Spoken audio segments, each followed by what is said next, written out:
भक्तिर्नृत्यति यत्र च।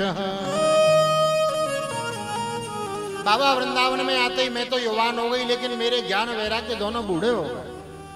अब आपको देख के ऐसा लगता है कि आप इनका बुढ़ापा दूर कर सकते हो, कोई उपाय करो। नारद बाबा ने कहा कौन बड़ी बात है, हम अभी उपाय करते हैं। नारद जी ने वहीं बैठे आसन लगाया, वेद का पाठ किया, वेदांत का पाठ किया, गीता पाठेर मुहुर्मुहु, गीता का बार बार पाठ किया। लेकिन ज्ञान वैराग्य का बुढ़ापा दूर नहीं होता। ज्ञान वैराग्य के कान के पास ले जाकर नारद जी मंत्र सुनाते हैं, कहते हैं ज्ञान उठो वैराग्य उठो। ये दोनों जरा से सचेत होते हैं और फिर मूर्छित होकर गिर पड़ते हैं, मूर्छित हो जाते हैं। तो नारद जी ये कथा सुना रहे हैं बद्रीनाथ धाम में सनत कुमारों को। वो कह रहे हैं उसी समय मैंने जब प्रार्थना करी कि प्रभु ये गीता का पाठ किया, वेदांत का पाठ किया, इनका बुढ़ापा दूर होता नहीं, क्या करूं? तो आकाशवाणी हुई और कहा नारद जी सत्कर्म सूचको नूनम ज्ञान यज्ञ स्मृतो बुधये। सत्कर्म करो, सत्कर्म करो। नारद जी कहते हैं उसी सत्कर्म की तलाश में बद्रीनाथ धाम में आया हूं, और आप तो चारों सत्संग ही करते रहते हैं, आप बताइए सत्संग की परिभाषा क्या है? शरद कुमार जी कहते हैं नारद जी आप एक काम करो, आपने वेद सुनाया, वेदांत सुनाया, गीता का पाठ सुनाया, लेकिन वेद वेदांत शास्त्र का जो निचोड़ है श्रीमद् भागवत महापुराण की कथा, वह कथा आपने नहीं सुनाई। आप ज्ञान वैराग्य को भागवत की कथा सुनाइए, और भागवत की कथा श्रवण करने के बाद ज्ञान वैराग्य का बुढ़ापा दूर हो जाएगा, भक्ति देवी के मन के कष्ट की निवृत्ति हो जाएगी। तो नारद जी ने कहा ये भागवत में ऐसी क्या विशेषता है? तो 4 उदाहरण देते हैं सनत कुमार जी। कहते हैं आमूलाग्रम रसः तिष्ठन् न स्वादायोपकल्पते। आम का फल कितना मीठा होता है जी? बहुत मीठा होता है ना। और कोई आम का फल खा रहा हो और खाते खाते सोचे कि आम का फल इतना मीठा है, तो जिस पेड़ ने इसको प्रकट किया है वो पेड़ कितना मीठा ना होगा, और फल छोड़ के आम की डाली चबाने लगे तो फल जैसा स्वाद आएगा क्या? बोले नहीं जी, बिल्कुल नहीं आएगा। हाँ?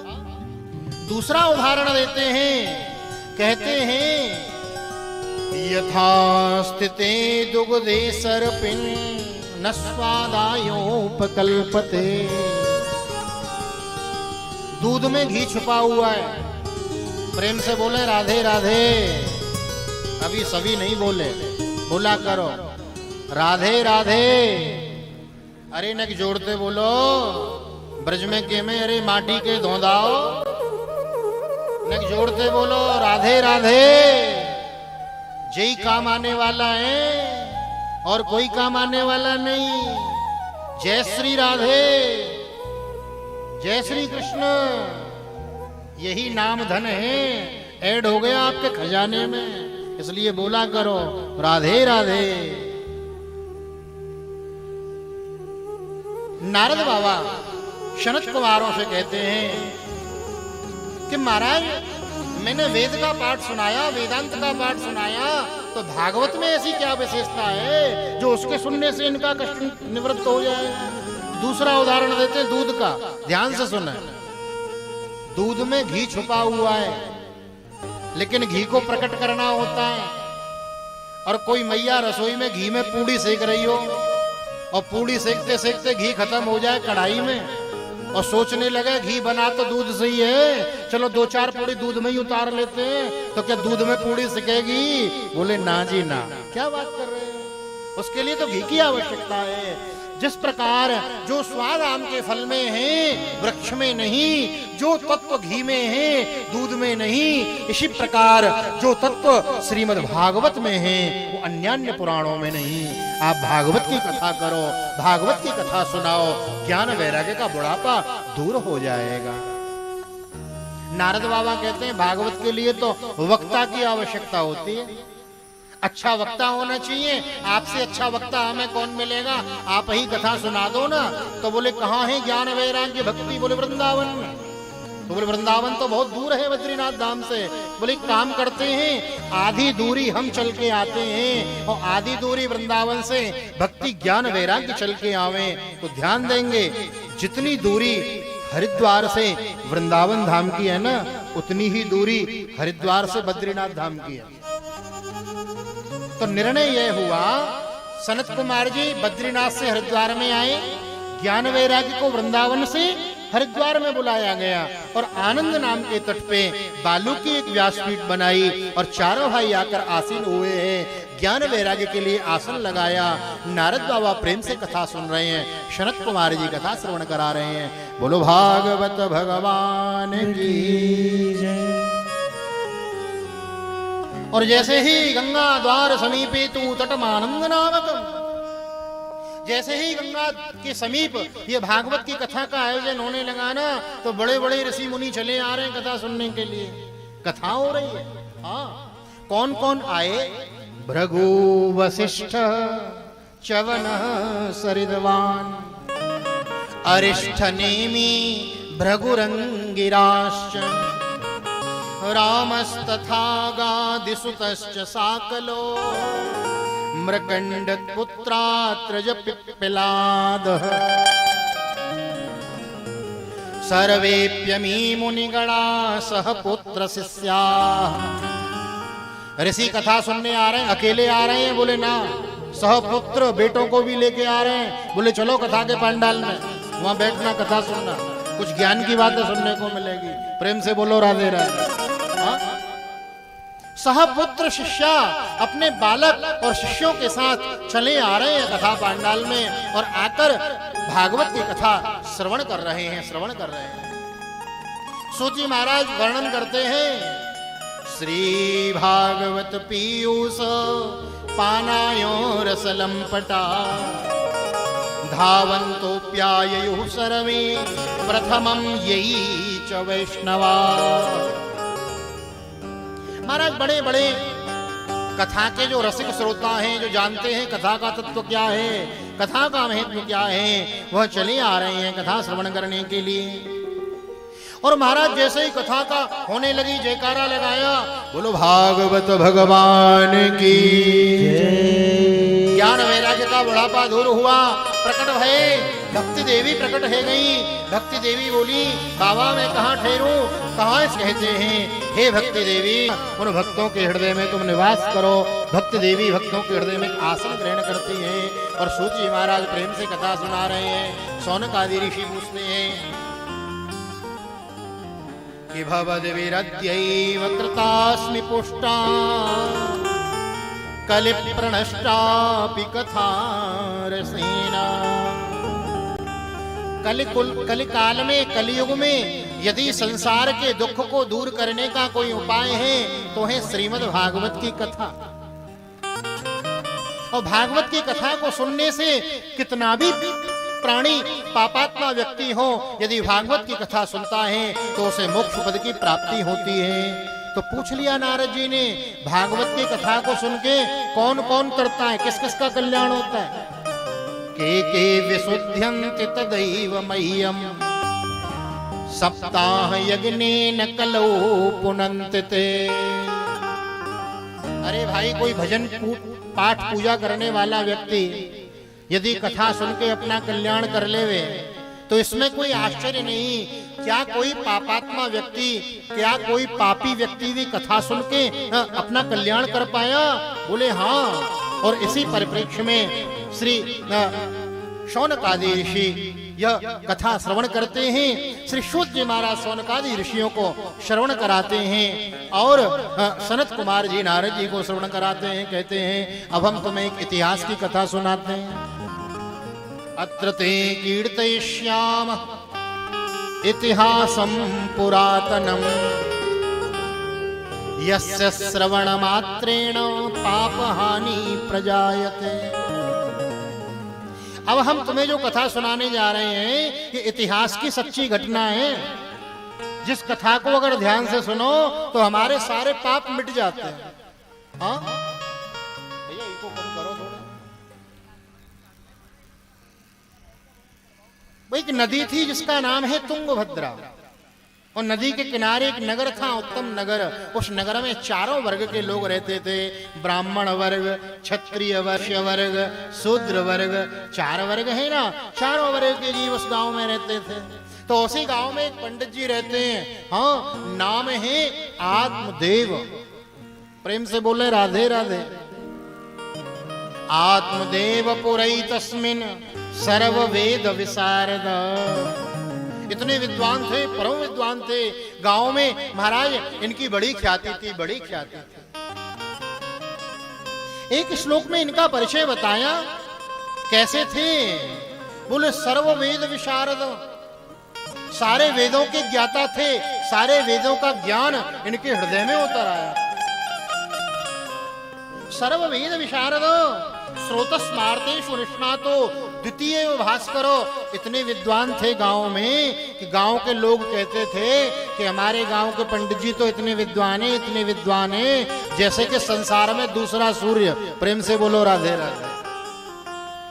लेकिन एक श्लोक में इनका परिचय दिया, दूसरे श्लोक में इनकी भार्या का परिचय दिया, इनकी पत्नी का परिचय दिया। इनकी पत्नी है, नाम है धुंधली देवी। धुंधली कौन? जिसको हमेशा धुंधला धुंधला दिखाई देवे, जो हमेशा निर्णय न कर पावे, जो एक राह पे न चल पावे, वो है धुंधली। और एक श्लोक में धुंधली का भी परिचय दिया। धुंधली कैसी है? बोले लोक वार्तारता क्रूरा जल्पिका। लोक वार्ता, दूसरे के घरों की बात करने में बड़ा मन लगता है। प्रेम से बोलो राधे राधे। लोक वार्ता रता, हाँ, किसी दूसरे की बात करनी हो ना तो बहुत मन लगता है। लोक वार्ता रता क्रूरा, क्रूर है। क्रूर कैसी? बोले अपना बालक भी खेल रहा है और पड़ोसी का भी खेल रहा है। प्रेम से बोलो राधे राधे। और दोनों धूप में खेल रहे हैं तो ये जाती अपने को तो उठा लाती, अब बोले पड़ोसी का भले ही धूप में खेलने दो, कोई दिक्कत नहीं है। हाँ, कोई दिक्कत नहीं। क्रूरा। प्रायसो बहुजल्पिका सूरा च ग्रह कृत्येषु कृपणा। लोभी थी महाराज, बड़ी लोभी। कलह प्रिया, किसी को पति प्यारा होता है, किसी को पुत्र प्यारा होता है।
स्थापिका नित्यं सुंदरी सुकुलोद्भवा। लोकवार्ता रता क्रूरा प्रायसो बहुजल्पिका। सूरा च ग्रह कृत्येषु कृपणा कलह प्रिया। कृपण है, कलह प्रिया है। किसी को पुत्र प्यारा होता है, किसी को पति प्यारा होता है, किसी को धन प्यारा होता है। लेकिन धुंधली को क्या प्यारा था? बोले कलह प्रिया, इसको झगड़ा अच्छा लगता था। जब तक ये झगड़ न लेवे इसका काम चलता नहीं महाराज। घर में गौ माता है, 7 वर्ष हो गए लेकिन गाय के कोई बछड़ा बछिया नहीं है। पंडित जी के विवाह को भी 7-8 वर्ष होने जा रहे हैं लेकिन पंडित जी के घर में भी कोई संतान नहीं है, निसंतान है। बड़े दुखी रहते थे। अब तो महाराज जब गांव में घर से निकले तो लोगों ने भला बुरा कहना आरंभ कर दिया।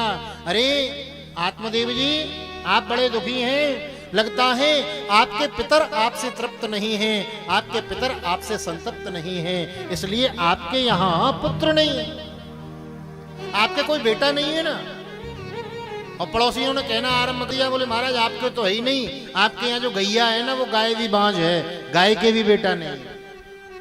अब तो पंडित जी बड़े दुखी रहने लगे और एक दिन इतने दुखी भये कि घर को छोड़ के ही वन में चले गए और सोचने लगे देह का त्याग कर दूंगा, मर जाऊंगा।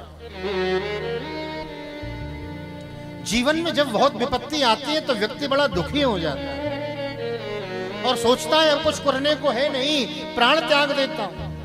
और मरने का संकल्प लेके जंगल में गए, एक तड़ाग के नीचे, एक तड़ाग के किनारे बैठे हैं, जल पान किया है, आत्महत्या की सोच ही रहे थे।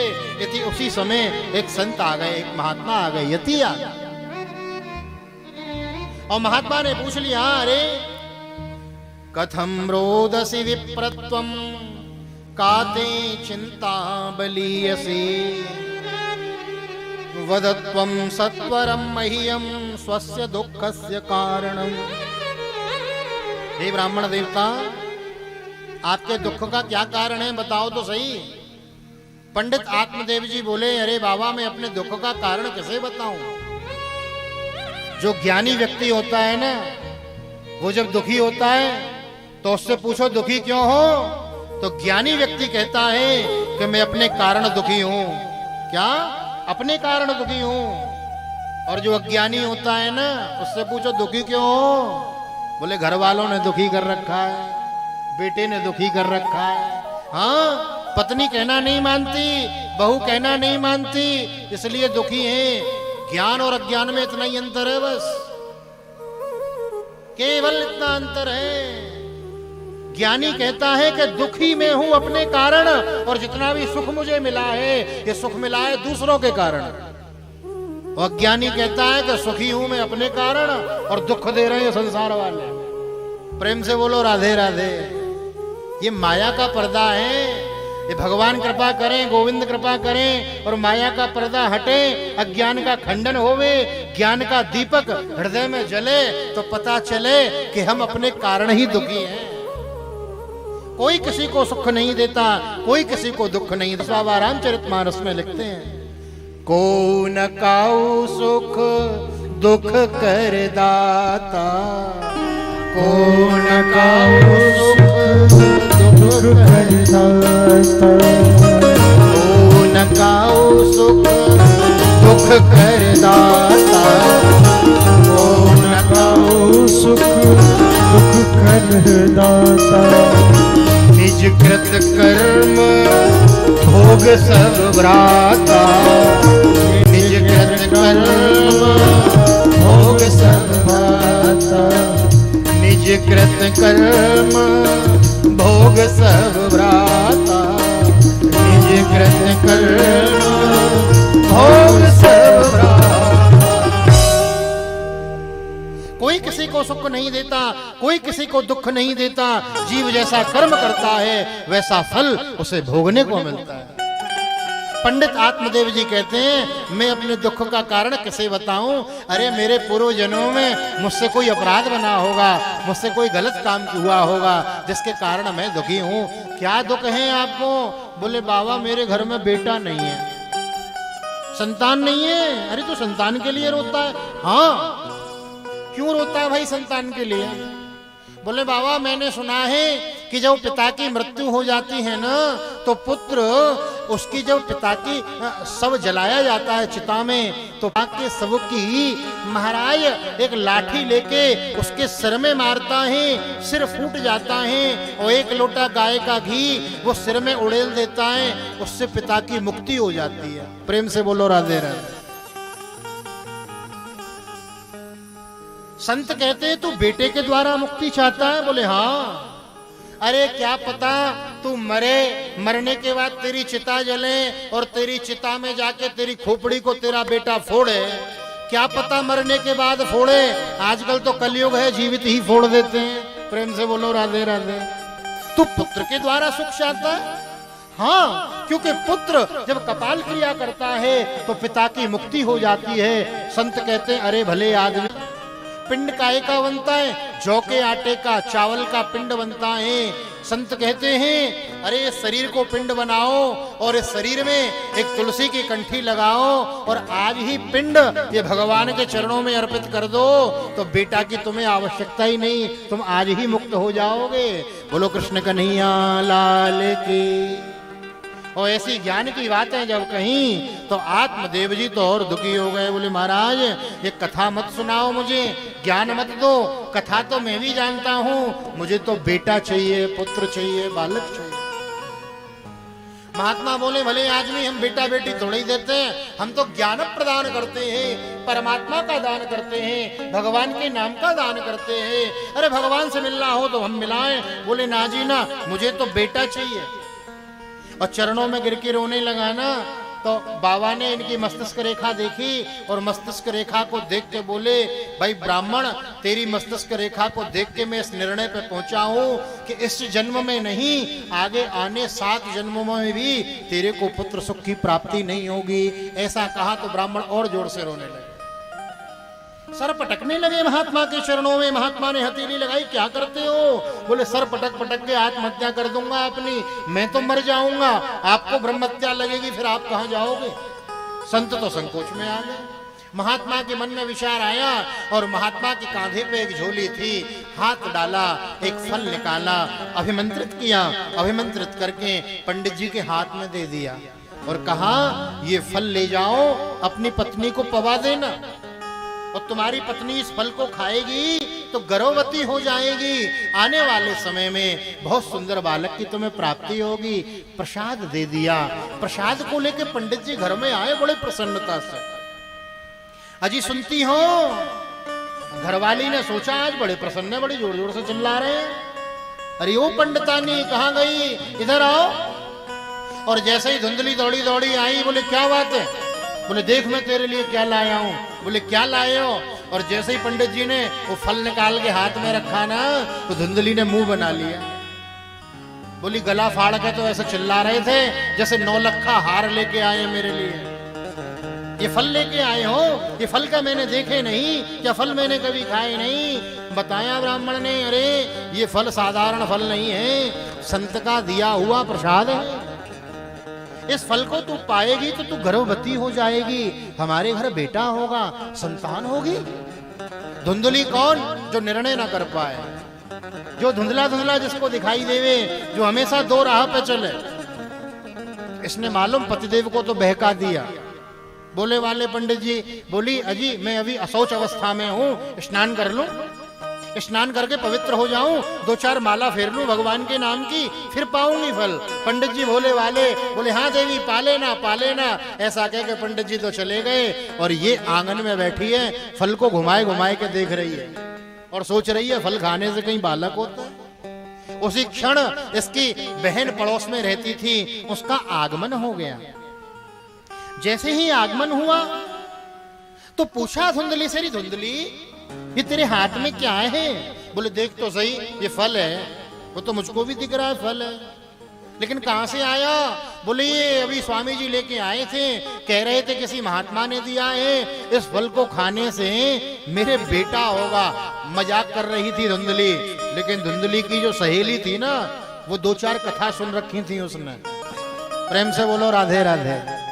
वो थोड़ा भगवान में मानती थी, उसको थोड़ा कथाओं का ज्ञान था, भगवान का ज्ञान था।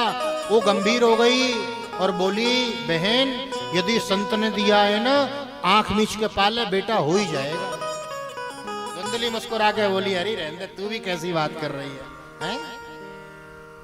मेरा निवेदन है सीधे होके बैठो, मेरी ओर पीठ करके नहीं बैठते। राधे राधे बोला करो, राधे राधे, जय श्री राधे। ब्रज में कहावत है, अब ये ब्रज ही तो है, ब्रज से ज्यादा दूर थोड़े ही बैठे हैं हम। जाने करी शरम बाके फूटे करम। तो आप राधे राधे बोलने में शर्म करते हो तो समझ लेना फिर क्या होने वाला है। इसलिए कर्म को फोड़ना नहीं है, बनाना है। इसलिए बोला करो राधे राधे, जय श्री राधे, जय श्री कृष्ण। कितना अच्छा लगता है जब हम भगवान का नाम लेते हैं, है ना। परम आदरणीय श्री सूत जी महाराज सौनकादि ऋषियों को श्रवण करा रहे हैं और सनत कुमार जी भक्ति नारद ज्ञान वैराग्य को श्रवण करा रहे हैं। कहते हैं कि धुंधली ने कहा तू भी कैसी बात करती है, बता फल खाने से कहीं बालक होता है। बहन ने कहा संत ने कहा है तो हो ही जाएगा। तो इसने कुतर्क किया, बोले यदि ये फल मैंने खा लिया और फल खाने और पेट में मेरे बालक आ जाएगा तो मेरे पेट की जो खाली जगह है उस जगह को तो बालक घेर लेगा और बालक घेर लेगा तो मुझे भूख कम लगेगी और भूख कम लगेगी। भाभी के जब बालक होने वाला होता है ना तो 2-3 महीने पहले ननद को बुला लेते हैं, तू अपनी ननद को बुला लेना। धुंधली बोली मेरी ननद को तू नहीं जानती, 1 नंबर की छोटी है। प्रेम से बोलो राधे राधे। ननद पे तो मेरे को बिल्कुल भरोसा नहीं है, मैं तो पड़ी रहूंगी प्रसूति का गृह में और मेरी ननद मेरे घर में झाड़ू लगा के चली जाएगी। प्रेम से बोलो राधे राधे। भागवत में लिखा है शनंदा सही हरे तदा, मेरी ननद तो सारा हरण करके ले जाएगी। तो बोले तेरे को ननद पर विश्वास नहीं? तो बोले ना। तो बोले दास दासी रख लेना, नौकर रख लेना। हाँ, घर में जब कोई काम हो बड़ा काम तो दास दासी रख लेते, काम करने वाले नौकर रख लेना। बोले अच्छा यदि तू कह रही है और ये फल मैं खा लेती हूँ और खा के मैं गर्भवती हो गई और उसी समय गांव में आग लग गई तो? देवाद घाटी व्रजेश गामो पलायेत गर्भिणी कथम। अरे गांव में वास्तव में आग लग गई तो तू तो भाग जाएगी और मैं तो वजन लेके भाग ही नहीं पाऊंगी, मुझे तो जल के मरना पड़ेगा, इसलिए फल मुझे नहीं खाना।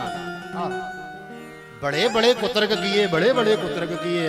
कहती हैं कि मैंने फल खाया और मैं गर्भवती हो गई और उसी समय भूकंप आ गया तो, धरती हिल गई तो तू तो घर से निकल के भाग जाएगी, मैं तो भाग ही नहीं पाऊंगी, मुझे मरना पड़ेगा, इसलिए मैं ऐसा काम नहीं करती। एवं कुतर्क योगेन तत्फलम नैव भक्षितम। इतने कुतर्क किए, इतने कुतर्क किए, कुल मिला के फल का भक्षण नहीं किया, फल नहीं खाया।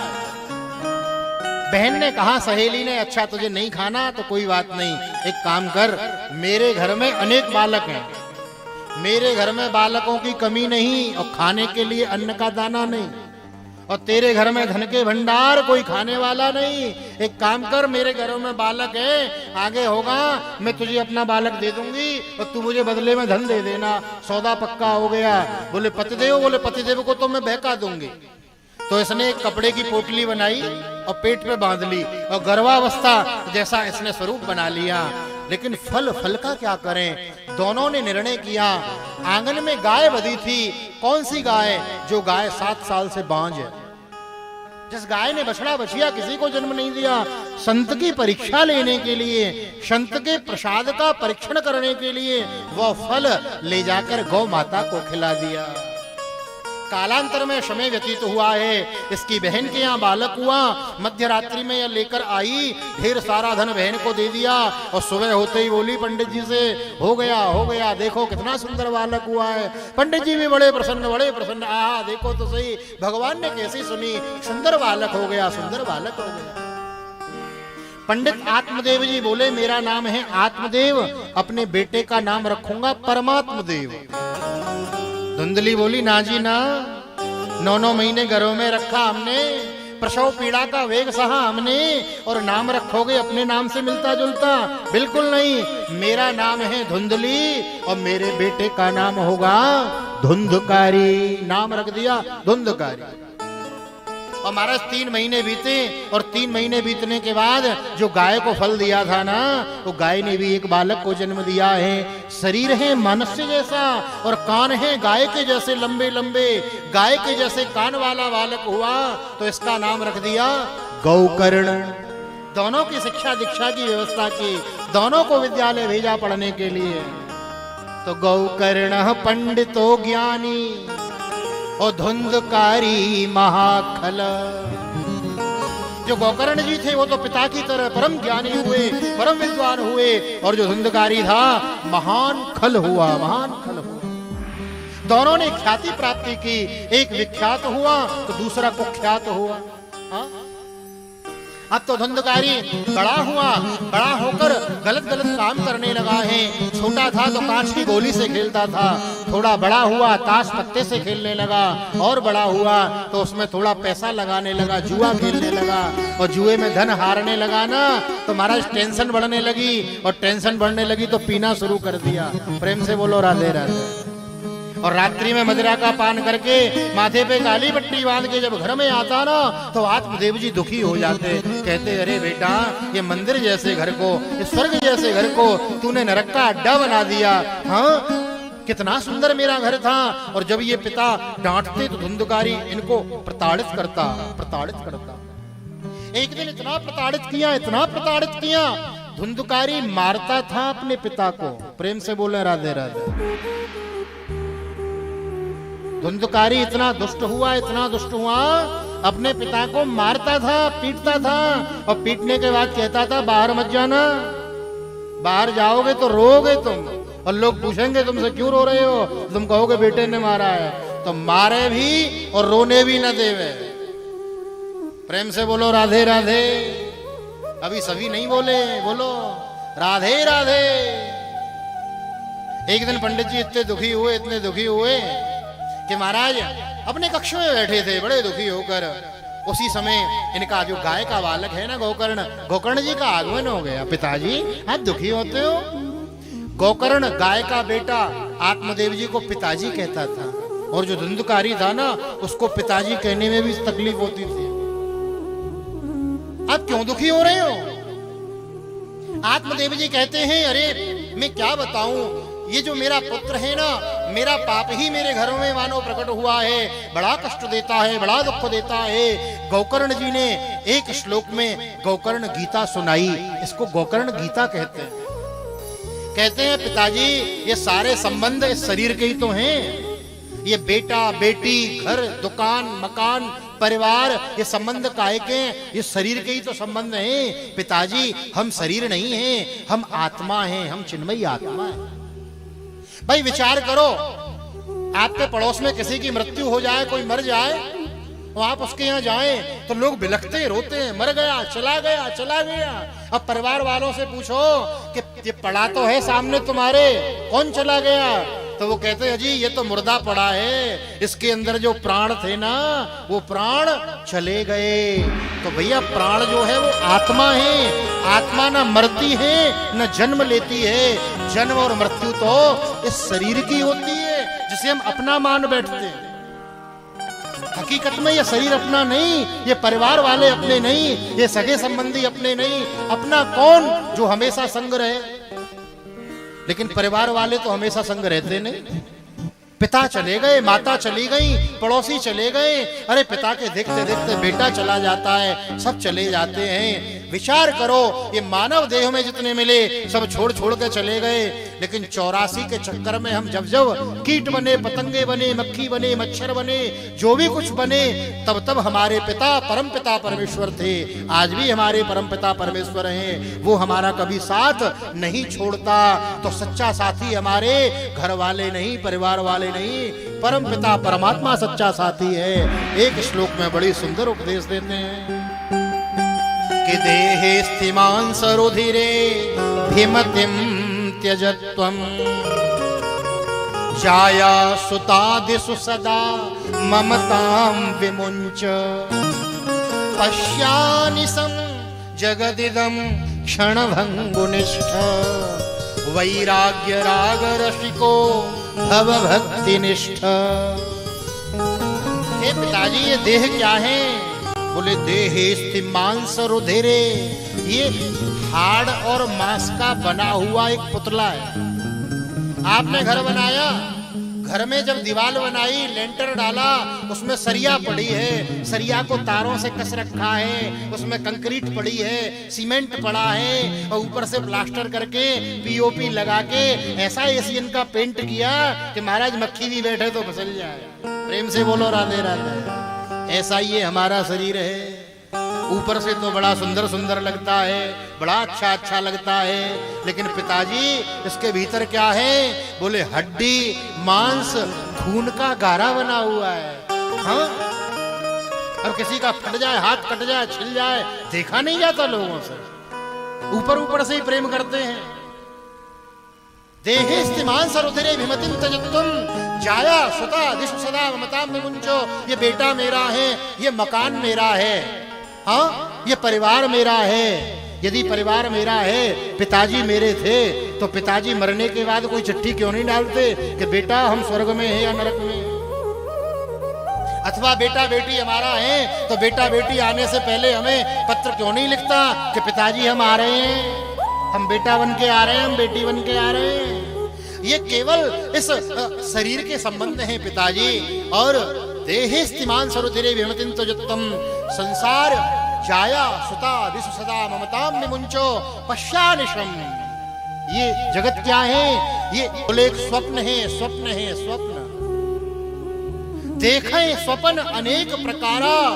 जागृति कब होगी? बोले जब किसी कथा के पांडाल में बैठोगे, जब किसी विद्वान के शरण में बैठोगे और जब कथा सुनोगे, तब तुम्हें पता चलेगा कि भैया हम शरीर नहीं, हम तो आत्मा हैं और आत्मा के सच्चे साथी हमारे परम पिता परमेश्वर हैं। ऐसा उपदेश दिया कि पिता को वैराग्य हो गया। उसी समय चले गए घर छोड़ के और श्रीमद् भागवत के 10वें स्कंद का पाठ करते हुए भगवत धाम की प्राप्ति करी है। बोलो भागवत भगवान की जय। पिता जंगल में चले गए। भाई गोकर्ण ने सोचा कि मैं चलूं तीर्थ यात्रा कर आऊं। भाई यात्रा पे चले गए। अब तो घर में 2 जने, माँ धुंधली और बेटा धुंधकारी। रोज धन मांग मांग के ले जाए, सारा धन नष्ट कर दिया। आज कहता है मैया ला धन ला। मैया बोली बेटा जितना था तू ले तो गया, सारे बर्तन भाड़े तेने सब बेच दिए हैं। घर में जो भी संपत्ति पुराने दादी सास के जमाने के बर्तन सब बेच दिए तूने, कुछ घर में बचा नहीं, सारा नष्ट तो कर दिया तूने, अब कहां से लाऊं? तो मालूम क्या कहता है माँ से? माँ मुझे मालूम है। क्या? बोले घर की जो बूढ़ी बड़ी माताएं होती हैं ना, वो अपना कीमती धन धरती में गाड़ के रखती हैं और तूने भी मुझसे छुपा के कुछ रखा होगा। बता। कवित्तम तिष्ठति प्रोही हनसे लत्तया नचेत। कवित्तम वित्त कहाँ है, धन कहाँ है? माँ ने कहा ले तो गया, और माँ ने कहा ले तो गया तो बेटे को आई गुस्सा और बेटे ने लात का प्रहार किया माता की छाती पे। और माँ को जब लात पड़ी ना तो बात समझ में आई। इसीलिए बहुत पुरानी कहावत है, लातों के भूत बातों से नहीं मानते। आज धुंधली ने जब लात खाई ना बेटे की, तब अकल आई इसको और इसको लगा कि यदि मैंने उस दिन अपने पतिदेव की बात मान ली होती और वो फल गाय को न खिलाकर मैंने खुद पाया होता ना, तो गोकर्ण जैसा भक्त बालक मेरे होता। लेकिन मैंने पतिदेव की बात की अवहेलना की, इसलिए मुझे दुख भोगना पड़ रहा है। इतनी दुखी भई धुंधली कि रात्रि में गई और गली में अंध कुआं था, उस कुएं में जाके इसने अपनी प्राण हत्या कर दी, मर गई जाकर। अब तो ये अकेला घर में इसका राज्य हो गया। अभी तक तो बाजार जाता था, वेश्यालय जाता था, लेकिन अब पिता नहीं, माँ नहीं, तो 5-5 वेश्याओं को घर में ही ले आया। गणिकाओं को 5-5 वेश्याओं को घर में ले आया, कमाकर लाता है, ढेर सारा धन देता है। एक दिन राजा के यहाँ से कोष को लेकर आया। गणिकाओं ने सोचा, वेश्याओं ने सोचा, इसके द्वारा हमने बहुत धन कमा लिया। आज राजा के यहाँ इसने चोरी की है, राजा इसे दंडित करेंगे और इसे दंडित करेंगे तो हमें भी दंडित होना पड़ेगा। आज गणिकाओं ने सोचा इसके द्वारा हमने धन बहुत कमा लिया, अब हमें इसकी आवश्यकता नहीं। सुर नर मुनि सब की यही रीति, सुर नर मुनि सब की यही रीति, सुर नर मुनि सब की यही रीति, सुर नर मुनि सब की यही रीति, सुर नर मुनि सब की यही रीति। स्वार्थ लाग, स्वार्थ लाग करे सब प्रीति, स्वार्थ लाग करे सब प्रीति, सुर नर मुनि सब की यही, सुर नर मुनि सब की यही,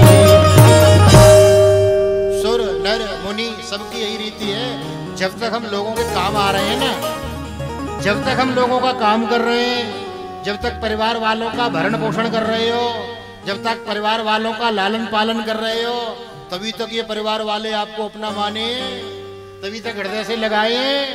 जिस दिन इनका काम करना बंद कर दोगे ना, ये तुम्हें पूछना बंद कर देंगे। नहीं लगे तो एक दिन करके देख लेना। प्रेम से बोलो राधे राधे। पति भी पत्नी से प्रेम इसलिए करता है कि उसको मालूम है ये मेरे बच्चों को पालन कर रही है, बच्चों का लालन पालन कर रही है। और पत्नी भी पति से इसीलिए प्रेम करती है कि ये जाएगा, धन कमा के लाएगा, मेरा लालन पालन करेगा। बेटे भी पिताजी को पिताजी पिताजी तभी तक कह रहे हैं जब तक पिताजी ने कुछ अलग किया नहीं। और जिस दिन पिताजी ने अलग कर दिया ना, अरे बोले वो कुछ नहीं किया हमारे लिए। प्रेम से बोलो राधे राधे। तो सुर नर मुनि सब की यही रीति, स्वार्थ लाग करें सब प्रीति। गणिकाओं ने बहुत धन कमा लिया, बोली अब इसकी हमें आवश्यकता नहीं, इसको बहुत मदिरा का पान कराया। चार पाई पे लेटा था, इसके गले को दबा के मारने लगी ना, ये चिल्लाया, अरे मुझे मार रही हो तुम।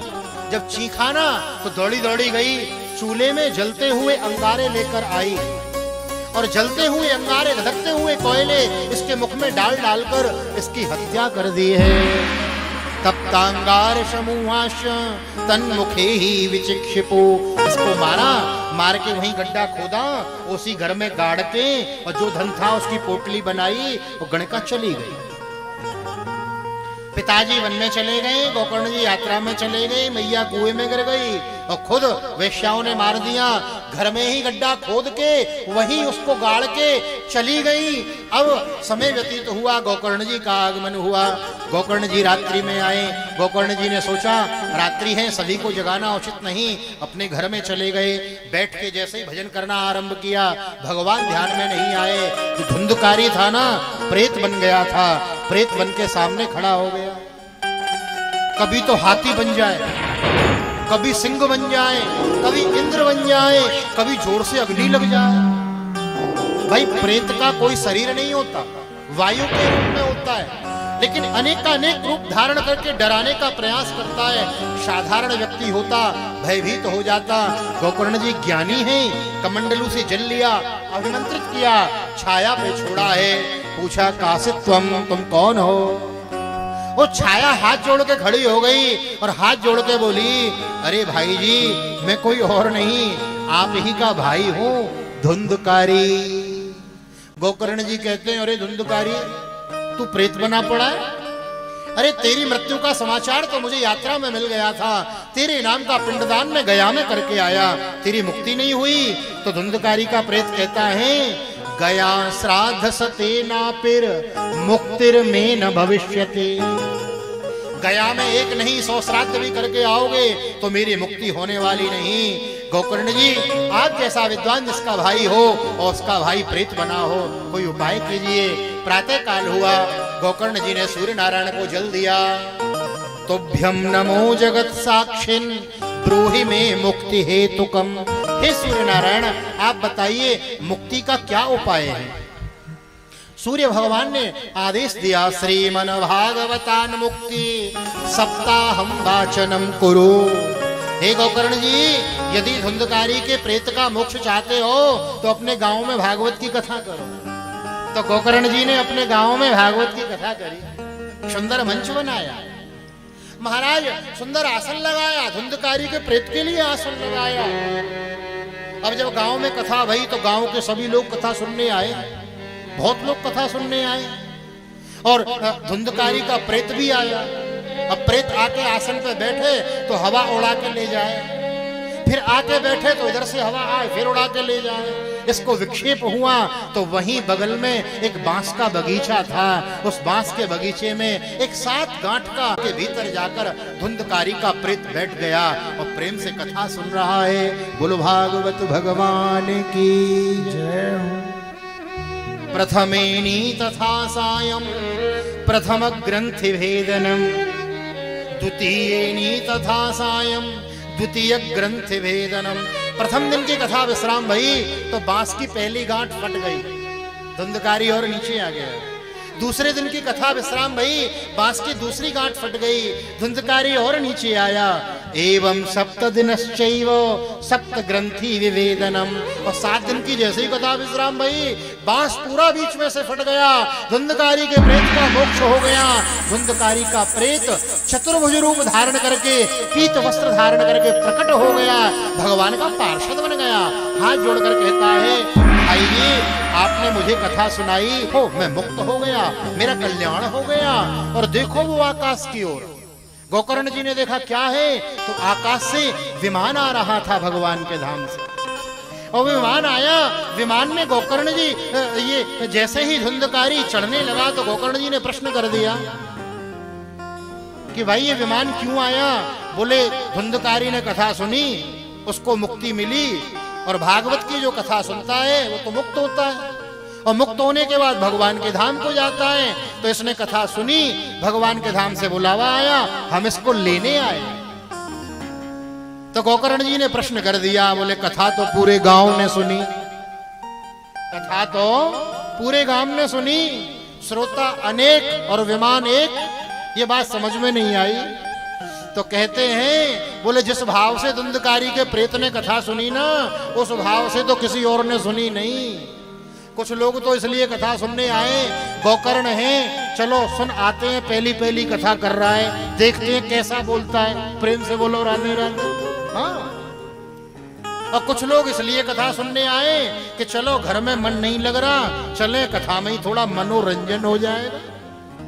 तो जो लोग मनोरंजन की भावना को लेके कथा में बैठते हैं ना, उनका मनोरंजन ही हो पाता है, मनोमंथन नहीं हो पाता। प्रेम से बोलो राधे राधे। इसलिए मनोमंथन करना है तो ध्यान से कथा सुननी चाहिए। गोकर्ण जी ने कहा ऐसी बात है, तो गोकर्ण जी ने पुनः दोबारा कथा की गांव में, और दोबारा जब कथा की ना तो सबने भगवान को केंद्र में लेके कथा सुनी। और भागवत में लिखा है, गोकर्ण जी सभी ग्रामवासियों को लेके भगवान के धाम को प्रस्थान करते हैं। बोलो भागवत भगवान की, कृष्ण कन्हैया लाल की जय। श्रीमद् भागवती वार्ता प्रेत पीड़ा विनाशिनी, श्रीमद् भागवती वार्ता प्रेत पीड़ा विनाशिनी। भागवत की कथा को सुन के साधारण जन तो तरते ही हैं, लेकिन जो व्यक्ति गलत गलत काम करके भूत प्रेत पिशाच की योनि में चला जाए, और उस भूत प्रेत के निमित्त भी यदि हम कथा सुनावे, तो भागवत की कथा उसका भी कल्याण करती है। बोलो भागवत भगवान की जय। बड़ी सुंदर यह कथा श्रवण कराई, और अंत में 6वें अध्याय में तो भागवत की कथा की विधि है, कथा कैसे सुननी चाहिए, कैसे करानी चाहिए। प्रेम से बोलो राधे राधे। तो देखो भागवत की कथा 2 प्रकार से होती है, एक होती है सकाम, दूसरी होती है निष्काम। तो निष्काम यदि करानी है, महाराज सब कुछ है, भगवान ने सब कुछ दे रखा है, हम तो प्रसन्नता में करा रहे हैं, तो ऐसा लिखा है जिस दिन कथा आरंभ हो जाए वही शुभ मुहूर्त होता है। और यदि सकाम करा रहे हो, किसी की मुक्ति के लिए, किसी के कल्याण के लिए सकाम करा रहे हो, तो किसी विद्वान ब्राह्मण से इसका मुहूर्त निकलवाना चाहिए। और कथा के इनविटेशन जो पत्र हैं, आमंत्रण पत्र, अपने सगे संबंधी सब जगह भेजने चाहिए। कथा के लिए श्रोता आवे, उनके बैठने की सुंदर सुविधा होनी चाहिए, सुंदर व्यवस्था होनी चाहिए। और क्या है कथा का नियम? बोले कथा का जो वक्ता होवे वो ब्राह्मण होना चाहिए। प्रेम से बोलो राधे राधे। विरक्त होना चाहिए। विरक्तो वैष्णवो विप्रो वेद शास्त्रो विशुद्धिकृत दृष्टांतो कुशलाधीरो वक्ता कार्योति निष्प्रहा। सिद्धांत के प्रतिपादन को दृष्टांत के द्वारा जो समझा देवे, ऐसा सुंदर वक्ता कथा का होना चाहिए। हाँ, जिसको किसी से ज्यादा धन की कामना ना होवे, ऐसे सुंदर ब्राह्मण वक्ता को महाराज कथा के लिए नियुक्त करें, प्रेम से कथा श्रवण करें। और क्या नियम है कथा का? बोले श्रीमद् भागवत श्यापी ततः पूजा प्रयत्नतः। भगवत की वेदी जहाँ स्थापित है, जहाँ देवताओं का आह्वान किया गया है, नित्य प्रातः काल उनकी पूजा करें, हाँ, उनका अर्चन करें। और क्या नियम है बोले वर्णम पंच विप्राणाम कथा विघ्न करो यदि। भागवत की कथा होवे तो कम से कम 5 ब्राह्मणों का वर्ण करे। 5 ब्राह्मण कम से कम आवरणी देवे, उनको वर्ण करें। जो ब्राह्मण संस्कृत में भागवत का मूल पाठ करें, गीता का पाठ करें, गायत्री मंत्र का जाप करें, गोपाल मंत्र का जाप करें, ऐसे ऐसे नियम बताए। और कहा कि महाराज और क्या नियम है कथा का?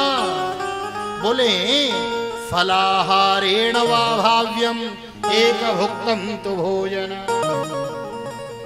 बोले फलाहार लेके कथा सुने। बोले क्या मतलब? बोले केवल फल का आहार लेके कथा सुने। बोले महाराज हो नहीं सकता। तो बोले पयः पानम घृतम पानम, दूध पी के कथा सुनो, घी पी के कथा सुनो। बोले डॉक्टर ने मना किया है, बीपी हाई है महाराज, घी नहीं पी सकते। तो बोले एक काम करो, एक समय फल खा लो, एक समय आहार ले लो। बोले महाराज क्या बात कर रहे हो, दिन में 4 बार खाने की आदत है। तो अंत में लिख दिया, बोले 4 बार नहीं 6 बार खाओ, लेकिन कथा जरूर सुनो। प्रेम से बोलो राधे राधे। फलाहार की विधि इसलिए बताई, अन्न खा के कथा में बैठोगे तो आलस्य आवेगा, नींद आवेगी। फलाहार लेके कथा सुनोगे तो जागृति बनी रहेगी, ध्यान से कथा सुनोगे। अंत में तो कह दिया, बोले दिन में 4 बार नहीं 6 बार खाओ, जो मन करे सो खाओ, लेकिन कथा जरूर सुनो, जरूर सुनो। हमारा सप्ताह विधि बताई और अंत में तो कीर्तन होने लगा है। श्रीमद् भागवत का यह कीर्तन है, भागवत का ही मुख्य कीर्तन है। आइए हम सब मिलके भागवत के कीर्तन में सम्मिलित होते हैं। ज्ञान वैराग्य हैं, भक्ति देवी हैं और उद्धव जी भी आते हैं, अर्जुन भी ढोल मृदंग बजाते हैं, प्रेम से कीर्तन गाते हैं। आइए हम सब भी भागवत के इस कीर्तन में सम्मिलित हों। श्री कृष्ण गोविंद हरे मुरारी, हे नाथ नारायण वासुदेव। श्री कृष्ण गोविंद हरे मुरारी, हे नाथ नारायण वासुदेव। श्री कृष्ण गोविंद हरे मुरारी, हे नाथ नारायण वासुदेव। श्री कृष्ण गोविंद हरे मुरारी, हे नाथ नारायण वासुदेव। हे नाथ नारायण वासुदेव, हे नाथ नारायण वासुदेव। हे नाथ नारायण वासुदेव, हे नाथ नारायण वासुदेव। हे नाथ नारायण वासुदेव, हे नाथ नारायण वासुदेव। श्री कृष्ण गोविंद हरे मुरारी, हे नाथ नारायण वासुदेव। श्री कृष्ण गोविंद हरे मुरारी, हे नाथ नारायण वासुदेव। दोनों हाथों से ताली सेवा करेंगे। हरि बोल।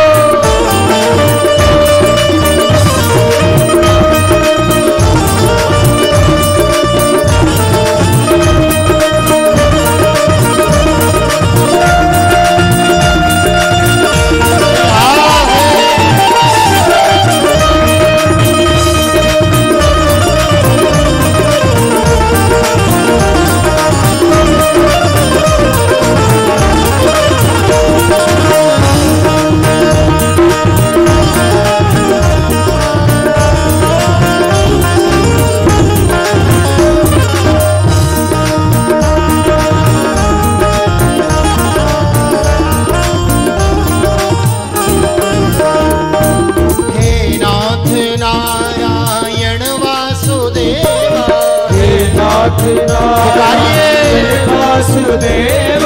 हे नाथ नारायण वासुदेव, हे नाथ नारायण वासुदेव। हे नाथ नारायण वासुदेव, हे नाथ नारायण वासुदेव। श्री कृष्ण गोविंद हरे मुरारी, हे नाथ नारायण वासुदेव।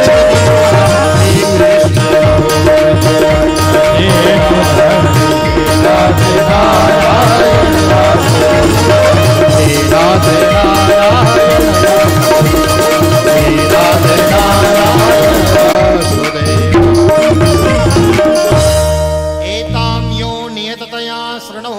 विभक्त्या यश्चैनां कथयति शुद्ध वैष्णवाग्रे तौ सम्यग् विधिकरणात् फलं लभेति यथार्थान् हि भुवने किमप्यसाध्यम्। इसी के साथ श्रीमद् भागवत के महात्म का यहाँ विश्राम होता है। बोलो भागवत भगवान की जय।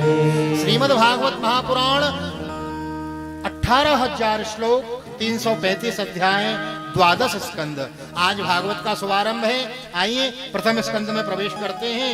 मंगलाचरण के एक श्लोक का ध्यान कर लेते हैं। कि जन्माद्यस्य यतोऽन्वयादितरतः चार्थे स्वभिज्ञस्वराट् तेने ब्रह्महृदाय आदिकवये मुह्यन्ति यत् सूरयः।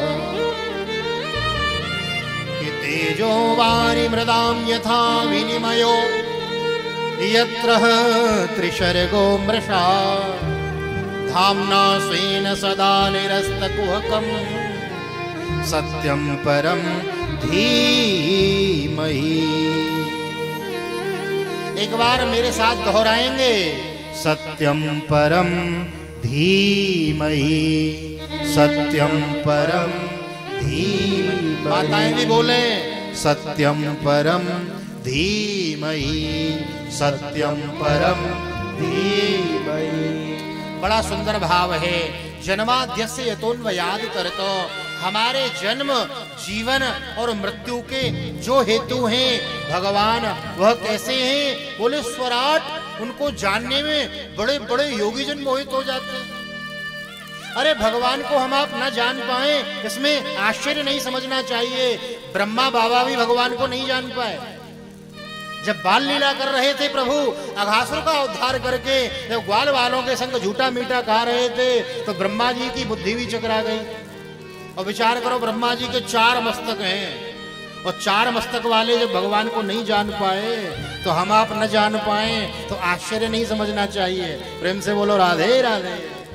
तो वह परमात्मा कैसे हैं? बोले स्वराट, विराट। कैसे जाने उनको? बोले तेजो वारी मृदाम यथा विनिमयो यत्र त्रिशर्गो मृषा। सारे संसार को परमात्मा बनाते 5 तत्वों से। क्षिति जल पावक गगन समीरा, पंच रचित अति अधम शरीरा।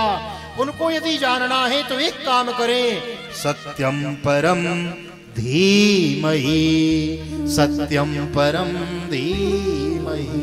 अर्थात अपने जीवन की गाड़ी का मोड़ सत्य की ओर मोड़ दे में। सत्य स्वरूप कौन? सत्य स्वरूप भगवान कृष्ण, सत्य स्वरूप भगवान नारायण।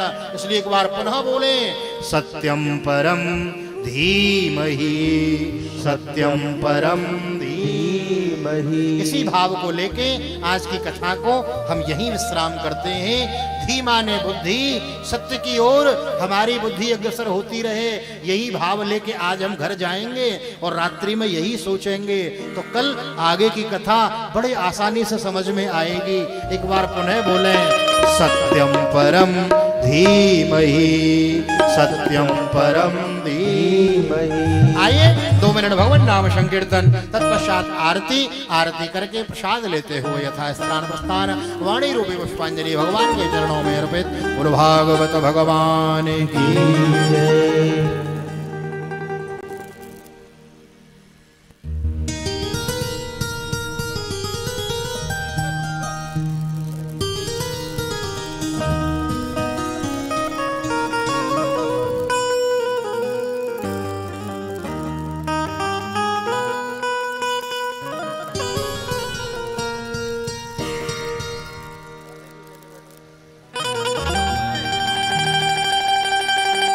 के जहां तुम हो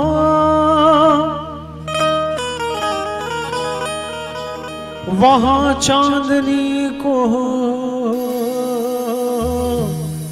कौन पूछेगा।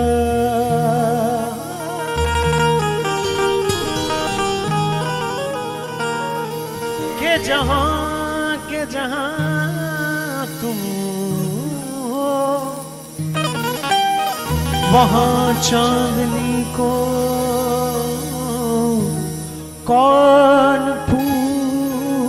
पूछेगा तेरा दर हो तेरा दर तो जन्नत की गली को कौन पूछेगा।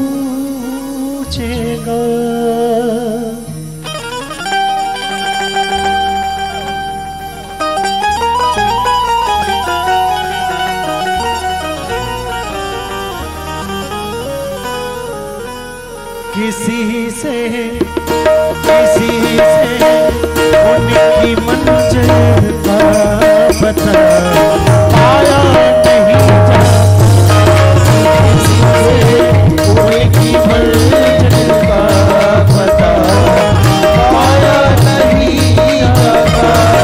किसी से उनकी मंजिल का पता पाया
फकीरी में भी मुझको मांगने में शर्म आती है। फकीरी में मुझको मांगने में शर्म आती है। ओ फकीरी में भी मुझको मांगने में शर्म आती है। फकीरी में मुझको मांगता भी है। तेरा होकर किसी से हाथ फैला या नहीं जाता। उनकी मंजिल का पता पाया नहीं जाता। नहीं जाता पता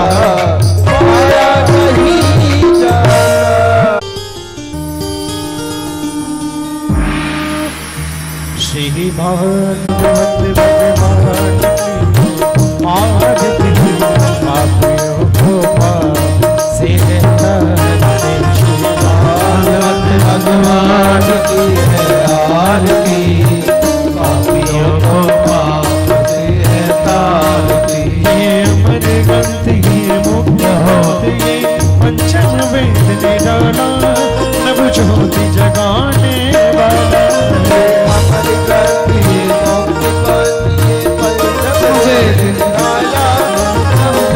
जगाने वाला हरि नाम यही हरि ध्यानिए। हरि नाम यही हरि ध्यानिए। ओ हरि नाम यही हरि ध्यानिए। हरि नाम यही हरि ध्यानिए। जगते मंगल की आरती पापियों को पाप से